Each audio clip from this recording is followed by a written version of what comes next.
오늘 말씀의 제목은 목자이신 하나님의 사랑이라는 제목으로 말씀을 함께 나누겠습니다. 오늘 본문의 말씀은 주님께서 이스라엘 나라의 나인이라는 성이 있습니다. 그 나인 성의 과부의 아들을 살리신 내용입니다. 성도님들 중에서 이 말씀을 들어보신 분들도 계시리라 생각합니다. 주님은 전능하신 하나님의 아들이시죠. 제2위의 성자 하나님이십니다. 제1위는 성부 하나님이시고요. 제2위는 성자 예수님, 제3위는 성령 하나님이신데, 이 3위의 하나님께서 3위로 계시지만 우리 하나님은 한 분이신 것이죠. 그래서 오직 하나님은 유일한 여호와시니 한 분이시지만 3위로 계시는 삼위일체의 신비에 대해서 우리가 배우게 됩니다. 주님에게 하나님의 신적인 권능이 있다는 것은 우리가 모두 다 잘 아는 사실입니다. 그래서 주님은 하나님으로서의 놀라운 권능을 행하실 수 있는 분이라는 사실을 우리가 알게 됩니다. 그런데 우리가 또 한 가지 알아야 될 사실이 있는데, 주님은 목자로서 우리를 불쌍히 여기시고 긍휼히 여기시는 분이시라는 말씀입니다. 인간은 아담과 하와의 범죄 이후에 하나님의 품을 떠나 행복한 삶을 살지 못하였습니다. 하나님은 우리를 사랑하셔서 그의 아들 독생자를 통하여 구원을 베풀어 주셨습니다. 우리에게 놀라운 하나님의 긍휼을 베풀어 주셨습니다. 오늘 본문에 보면은 예수 그리스도께서 나인성이라는 곳으로 제자들과 함께 가실새 주님과 제자들이 어떤 과부의 독자가 죽어서 상여를 메고 나오는 행렬을 만나게 되었습니다. 그 행렬을 우리 주님과 제자들이 보게 되었습니다. 우리 주님께서는 과부의 형편을 아시고 불쌍히 여기셔서 울지 말라고 하셨습니다. 과부에게 울지 말라고 말씀하셨습니다. 그리고 청년의 관에 손을 대시고 청년을 다시 살려주시는 놀라운 역사를 이루어 주셨습니다. 주님은 우리에게 가장 좋은 것을 주시는 분이십니다. 주님은 우리를 불쌍히 여겨 주십니다. 주님은 우리 편이시고 우리를 도와주시며 우리와 함께하여 주시는 너무나도 좋으신 하나님의 아들이심을 믿으시기 바랍니다. 우리는 주님의 도우심으로 말미암아서 살아가고 있습니다. 주님께서는 우리가 근본적으로 죄의 문제를 해결하고 하나님의 백성으로서 잘 살아가기를 원하십니다. 그러나 세상은 죄가 간영하여 있고 아담과 하와의 그 죄로 말미암아서 인간에게 생로병사의 고통이 오게 되었음을 보게 됩니다. 그 죄의 문제는 오직 예수 그리스도의 보혈의 공로를 통해서만 해결이 될 수가 있습니다.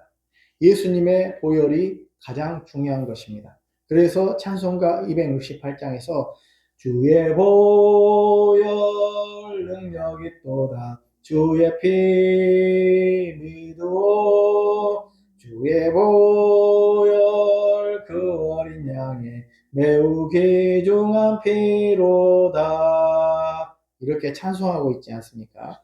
주님의 피 정말로 고귀하고 소중한 줄로 믿으시기 바랍니다. 오늘은 목자이신 예수님의 사랑과 위로에 대해서 말씀을 전하려고 합니다. 오늘 첫 번째로 과부의 형편에 대해서 살펴보도록 하겠습니다. 과부에게는 독자가 있었습니다. 그런데 남편이 죽고 없었습니다. 그녀에게는 자신에게 있는 독자가 유일한 기쁨을 주는 존재요 소망이었을 것입니다.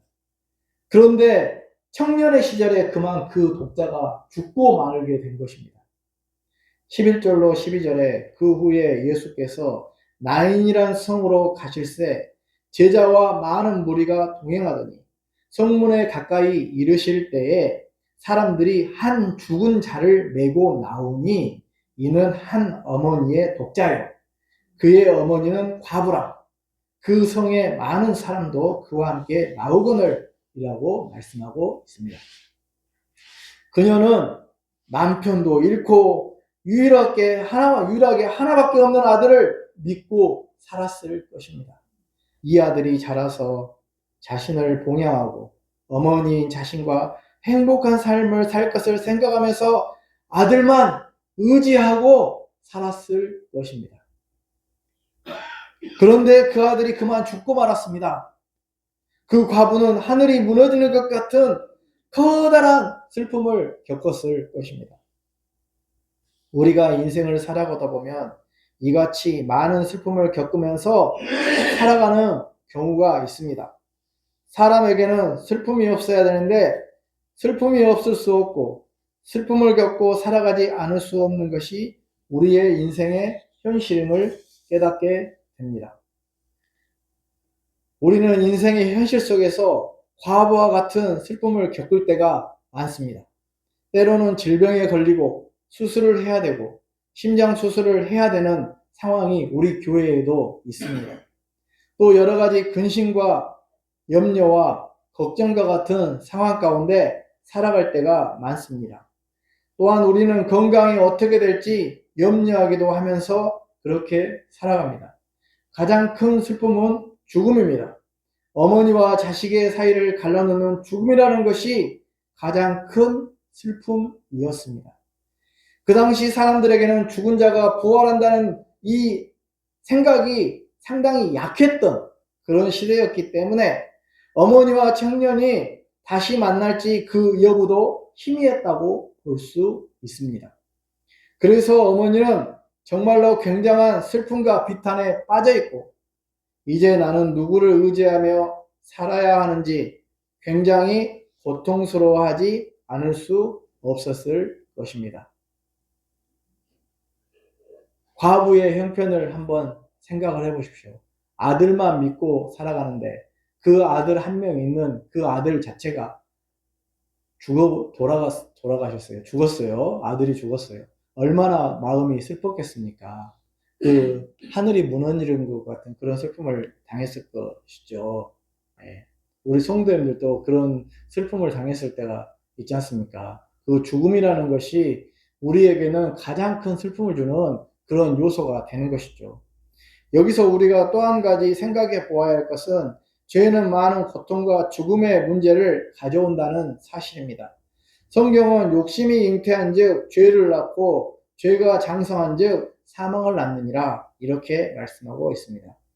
아담과 하와의 욕심이 잉태하여서 죄를 낳았고 그 죄로 말미암아서 사망에 이르게 되었습니다. 우리도 욕심이 잉태한 즉 죄를 낳고 죄가 장성한 즉 사망을 낳게 된다는 그런 문제가 우리에게도 있게 되는 것입니다. 과부의 죄도 아니고 독자의 죄도 아니었습니다. 인간의 죽음이라는 것은 원죄로부터 왔다는 사실을 우리가 생각해 보지 않을 수 없습니다. 어쨌든 이 과부는 독자를 잃고서 너무나도 슬픔 가운데 쌓여 있는 상태였습니다. 두 번째로 주님께서는 과부에게 목자의 사랑을 보여주셨습니다. 13절에 주께서 과부를 보시고 불쌍히 여기사 울지 말라 하시고 과부를 보시고 불쌍히 여기셨다는 것입니다. 긍휼히 여기셨다는 것입니다. 하나님은 기본적으로 긍휼이 많으신 분이십니다.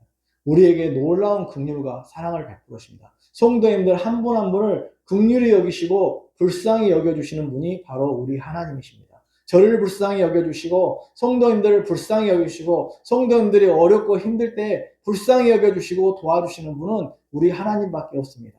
우리가 믿을 분은 오직 하나님 뿐이십니다. 하나님만을 믿고 우리는 담대하게 인생을 살아갈 수가 있습니다. 사람은 의지할 수 있는 것 같지만 조금은 도와줄 수 있지만 완벽하게 도와줄 수 없고 궁극적으로 우리를 천국으로 인도하실 분은 예수님, 하나님밖에 없다는 사실을 우리들이 기억을 하시기를 바랍니다. 그래서 우리가 소망을 하나님께 두고 살아야 됩니다. 내 영혼아, 내가 어찌하여 낙심하느냐, 절망하느냐. 우리는 낙심하고 절망하지 말아야 됩니다. 어려운 문제가 있을 수 있습니다. 며칠 후에 또 이제 우리 사모님이 이제 검진을 받으러 이제 아산병원에 가야 되는데, 그런 여러 가지 어려움들, 성도님들 또 연로하셔서 손가락이 아프고 또 어깨가 아프고 또 다리도 아프고 몸도 아프고 심장도 아프고 어깨도 아프고 여러 가지 아프지만은 그 상황에서 불쌍히 여겨주시고 긍휼히 여겨주시고 우리를 도와주실 분은 하나님 뿐이시라는 그 사실을 믿으시고 확신하시기 바랍니다. 저도 이렇게 도와주실 분은 하나님밖에 없다고 생각을 해봅니다. 저에게 누가 도와줄 수 있겠습니까? 하나님이 도와주시고 때로는 하나님과 교제하면서 하나님 저의 삶에 함께 해주시고 하나님 아시지요? 제가 기도하는 거 아시지요? 기도하지 않아도 다 아시지요? 하나님 또 어떤 때는 하나님과 굉장히 친밀하게 대화가 됩니다. 그래서 하나님 제가 이 기도하는 거 꼭 들어주셔야 돼요. 하나님 이 기도는 제가 정말 간절한 마음으로 하나님께 기도합니다. 하나님 도와주세요. 이렇게 기도하는 게 필요합니다. 며칠 전에 이제 우리 옆에 교회, 시찰의 교회에 있는데, 그 교회 목사님, 그 아버님이 소천하셔가지고, 신자신데 소천하셨습니다. 그래가지고 서울 영등포에서 이제 장례식장에 다녀오는데, 갈 때는 잘 갔습니다. 그런데 올 때 이제 목사님이 너무 피곤하셨는지 새벽 1시에 우리가 여기에 다시 도착했는데 4시에 출발해서 그게 30분 머무르고 이렇게 왔습니다. 근데 오는 길에 영광쯤 오다가 졸려가지고 차가 삐뚤빠뚤해가지고 이제 다른 차를 받아버릴 것 같은데 뒷차가 오다가 이제 빵 하고 누르더라고요. 그래서 이제 그걸 가기 전에 이제 목사님들끼리 가도 사실은 기도를 하고 갈 때도 있고 기도를 안 하고 갈 때도 있습니다. 그래서 저는 이제 혼자서 이렇게 소리를 내어서 기도했습니다. 하나님, 우리 이제 목사님, 아버님 상해 이제 상당에서 갔다 오는데 하나님 아버지께서 지켜주시고 보호해 주셔서 안전하게 잘 다녀올 수 있도록 도와주십시오. 라고 그렇게 이제 혼자서 이렇게 이제 다른 목사님들 있는데 소리 내어서 이제 조용한 소리로 기도했습니다. 기도하고 이제 하니까 하나님께서 올 때 그 위험이 있었지만은 하나님께서 도와주시고 함께 하시고 지켜주시는 것을 제가 체험을 하게 되었습니다. 그래서 성도님들도 어떤 일을 할 때 하나님, 성도님도 마찬가지입니다. 목회자뿐만 아니라 만인 제사장 아닙니까? 그래서 어디 여행 갈 때라든지 믿지 않는 분들하고도 갈 때도 혼자서 꼭 기도하시기 바랍니다. 하나님 여기 길을 가는데 하나님께서 지켜주시고 보호해 주시라고. 사실 우리가 사고를 안 내려고 해서 상대편이 와서 받아버리면 사고가 나버리는 거 아닙니까? 그래서 그런 것들도 위하여서 기도하시고 매일매일 하나님께서 지켜주시라고 함께 해주시라고 그렇게 위하여서 우리가 기도하고 하나님의 도우심을 구하면서 그렇게 살아야 우리가 평안하고 즐거운 삶을 살 수 있지 않겠습니까? 늘 평안하고 즐거운 삶을 우리가 마음이 평안해야지 좋지 않습니까? 마음이 평안하고 기쁘고 즐겁고 또 가족에게 좋은 일 있고 또 내가 일상적인 삶에서 하는 나의 그 일들, 사업의 일들, 또 농사의 일들, 여러 가지 일들이 평안하게 잘 되어지고 또 물질의 수입이 많아지고 하나님의 은혜로 더욱더 하나님의 축복 가운데 살아가게 되는 게 기쁨 아니겠습니까? 그것이 신앙의 체험이고 우리들이 일상적인 삶이 평안하고 내 영혼이 잘 된 것 같이 내가 범사가 잘 되고 형통한 것이 좋은 일 아닙니까? 그래서 성도님들의 모든 삶 가운데 영혼이 잘 되고 범사가 잘 되고 형통하는 그런 삶의 역사들이 일어나시고 하나님과 만나는 놀라운 체험들이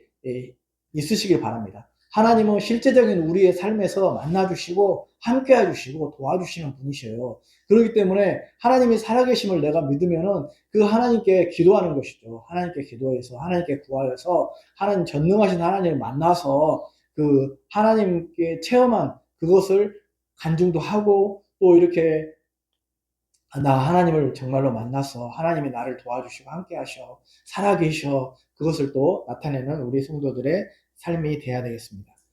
근데 여기서 주님께서 갑을 보시고 불쌍히 여기셨다는 것은 불쌍히 여긴다는 것은 스플랑크니조마이라는 이 말인데 이 원래 헬라어에서 마이가 붙으면 동사입니다.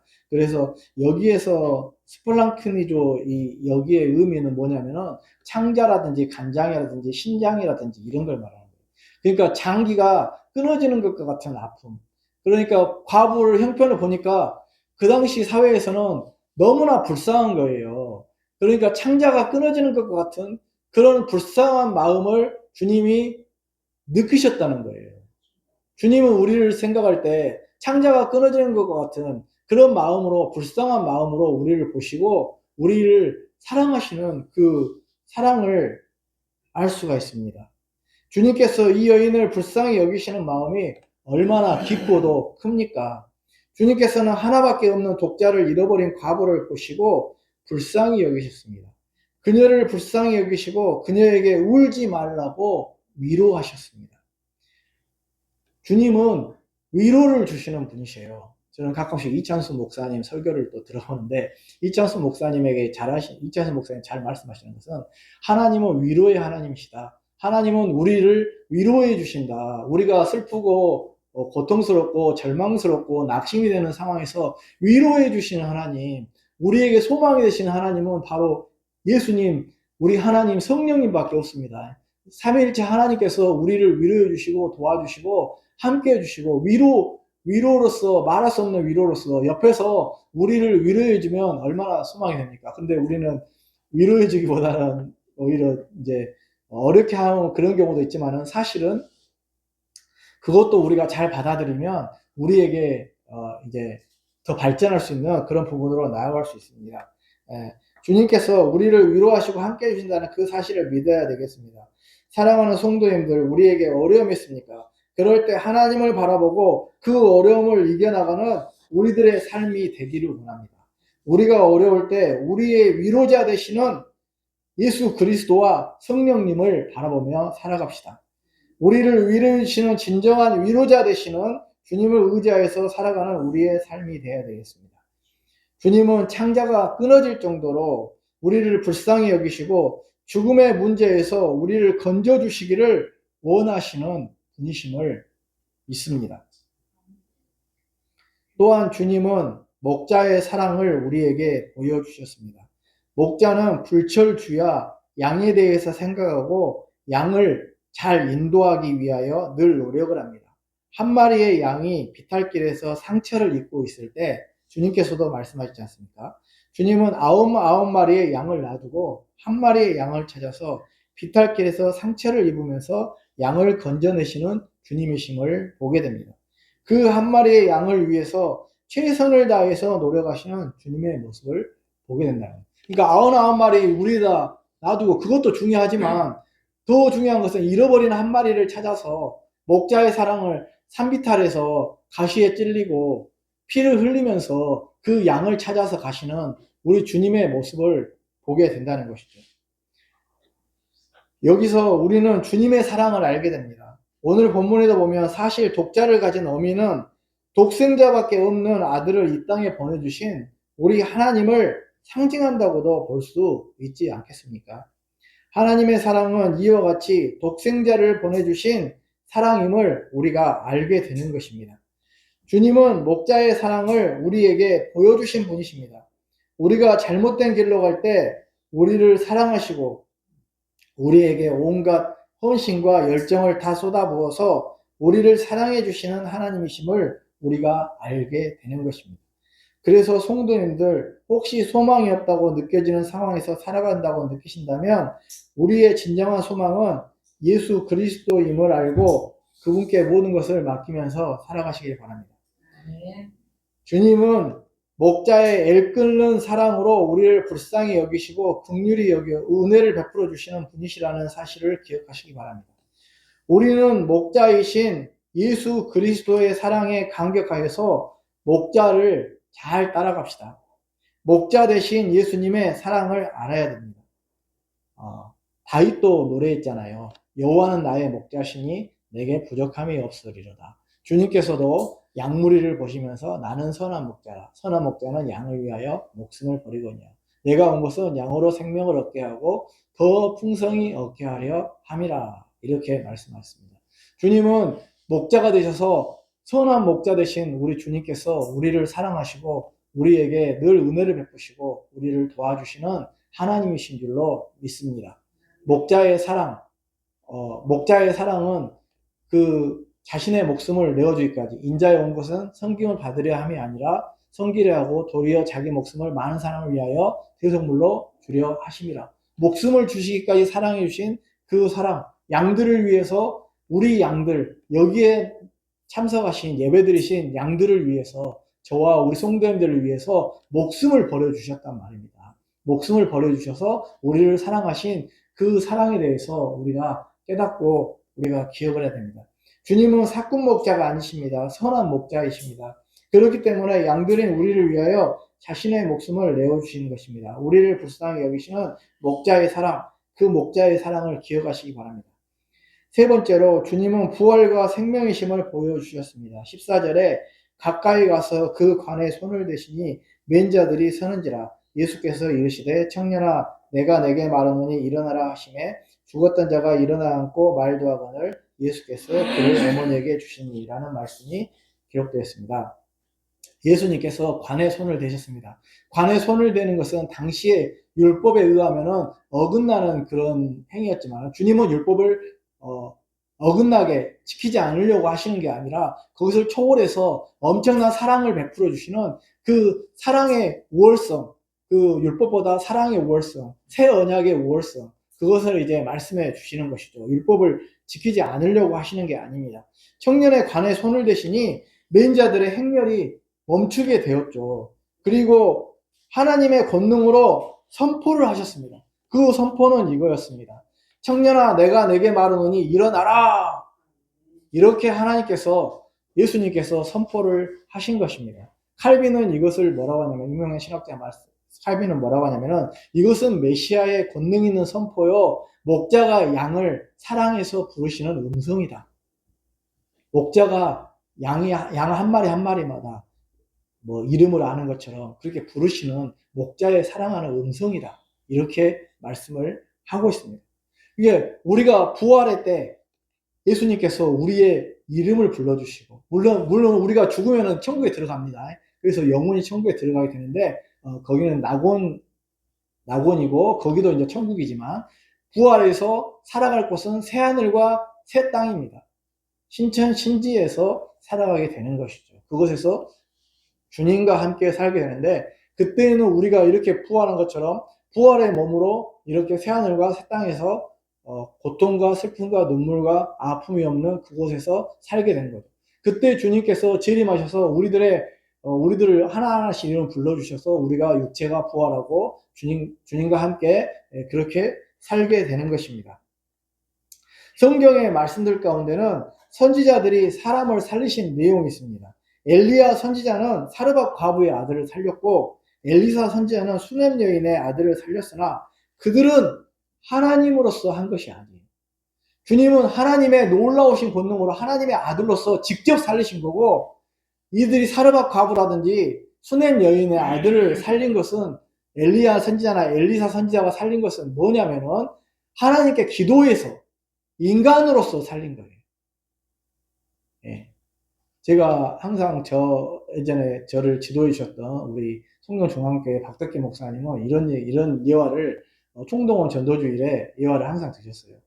석가모니가 이제 그 석가모니에게 어떤 제자가 찾아와서 그 자기의 가족 중에 누가 죽었는데 어떻게 해야 됩니까? 이렇게 물었다고 합니다. 그러니까 마을에 내려가서 한 번도 죽지 않는 사람의 집에서 쌀을 얻어다가 쌀을 얻으라고 먹이라고 했던가 하여튼 정확하게 제가 죄송합니다. 갑자기 예언을 하니까 생각이 안 나네요. 근데 하여튼 쌀을 얻어와라고 그렇게 말했다고 합니다. 그러니까 그 사람의 제자가 쌀을 얻으러 내려갔습니다. 그런데 한 번도 안 죽은 사람이 없는 거예요. 집에. 다 죽은 거예요. 그러니까 석가모니에게 돌아와서 한 번도 안 죽은 사람이 없습니다. 그렇게 얘기하니까 석가모니가 이렇게 얘기했다고 해요. 거봐라, 생자 필멸이다. 이렇게 얘기했다고 해요. 살아있는 사람은 반드시 죽는다. 멸망한다. 이렇게 말했다고 해요. 그런데 예수님은 오늘 본문에서 뭐라고 하시냐면 청년아 내가 내게 말하노니 일어나라 하셨거든요. 이거는 두 가지 아니면 이상한 거잖아요. 하나는 사기꾼입니다. 그런데 성경이 사기꾼이 아니라고 청년이 일어나서 말도 하고 사람들과 이야기도 하고 했다고 분명히 기록을 하고 있지 않습니까? 그러면 성경이 사기라는 이야기 하나가 그거고요. 하나는 진짜라는 거거든요. 둘 중에 하나입니다. 그런데 사귈 리는 없습니다. 사귀는 이제 망언이고, 어떻게 보면 제가 사귀라고 하겠습니까? 제 목사님인데. 그런데 사기가 아니라 진짜라는 거죠. 진짜. 그래서 일어나라. 청년아, 내가 내게 말하노니 일어나라. 살아나고 부활하고 이렇게 한다는 것을 말씀해 주는 것이죠. 나는 부활이요 생명이니 나를 믿는 자는 죽어도 살겠고 무릇 살아서 나를 믿는 자는 영원히 죽지 아니하리라 말씀하셨습니다. 주님은 청년에게 일방적으로 선포하신 것입니다. 내가 내게 말하노니 청년아 일어나라 이렇게 하나님의 말씀으로 선포를 하신 것입니다. 이것을 기억하시기 바랍니다. 주님은 부활의 권능이 있으십니다. 주님께서 스스로 돌아가신 지 3일 만에 살아나셨습니다. 주님은 살아계신 분이십니다. 주님께서 재림하실 때 모든 자들이 무덤에서 주님의 음성을 듣게 된다고 말씀하고 계십니다. 그래서 우리는 주님이 부활하시고 생명이심을 기억하고 확신하면서 살아가야 되겠습니다. 우리에게 가장 큰 소망은 부활과 생명을 얻는 것이 아닙니까? 주님께서 오늘 청년을 살리신 것을 통해서 부활과 생명이 되시는 주님을 기억하시고 사시기 바랍니다. 오늘 말씀에서 이제 말씀을 맺겠는데요. 이 말씀의 의미를 저는 두 가지로 이게 살펴봅니다. 첫 번째는 주님의 사랑, 애끓는 사랑. 아까 스플랑크니조마이라고 했지 않습니까? 창자가 끓는 정도로 목자의 사랑, 우리를 사랑하시는 사랑이 창자가 애끓는 사랑, 그런 사랑으로 목자의 사랑은 그와 같은 사랑이라는 것입니다. 양을 사랑하되 목숨을 내어주시기까지 사랑하신 그 목자의 사랑을 우리가 한번 기억을 해봅시다. 또 나는 부활이요 생명이니 청년아 내가 내게 말하노니 일어나라고 명령하신 주님의 그 명령은 얼마나 엄청난 어미 있는 권위 있는 하나님의 말씀 아닙니까? 그 권능의 말씀으로 청년을 살리신 우리 주님은 부활의 때 우리를 살려주시고 우리에게 음성을 들려주시고 아무개야 일어나라. 더 이상 육체적인 죽음에서 잊지 말고 살아나고 일어나라고 분명히 말씀해 주시고 주님의 부활이 우리의 부활이 되고 나를 믿는 자는 영원히 살겠다. 영원히 죽지 않고 살겠다는 그 말씀을 확신하고 믿음 가운데 살아가시는 성도님들 되시기 바랍니다. 기도하겠습니다. 하나님 아버지, 오늘 또 청년을 살리신 주님, 죽어있는 청년을 주님은 살리셨습니다. 주님은 부활의 권능이 있는 분이십니다. 목자의 사랑으로 과부를 사랑하시고 또 이렇게 청년을 사랑하시고 그 목자의 사랑을 보이신 주님의 사랑을 보게 됩니다. 우리가 목자의 애끓는 그러한 사랑을 깨달아 할 수 있도록 도와주시고 주님의 사랑을 깊이 깨달아서 주님의 은혜를 체험하면서 살아가는 우리 성도의 삶이 될 수 있도록 하나님 도와주시고 함께하여 주옵소서. 하나님 우리 실제적인 삶에서 우리를 긍휼히 여겨주시고 불쌍히 여겨주시고 어쩌면 우리를 위해 울음까지도 우실 수 있는 하나님 나라 보좌 우편에서 우리를 향하여 기도하고 계시는 예수 그리스도의 사랑을 긍휼히 여기시는 아버지의 사랑을 목자의 사랑을 깨달아 할 수 있도록 도와주시옵소서. 또한 하나님 아버지 이렇게 주님께서 청년에게 과감하게 선포하시고 목자의 음성으로 일어나라고 하셨습니다. 그 일어나라고 하신 목자의 음성을 우리가 듣게 하여 주시고 또 우리가 죽은 후에 목자의 음성을 듣고 부활한다는 이 확실한 사실을 확신하면서 살아갈 수 있도록 도와주시옵소서. 예수님의 이름으로 기도하옵나이다. 아멘.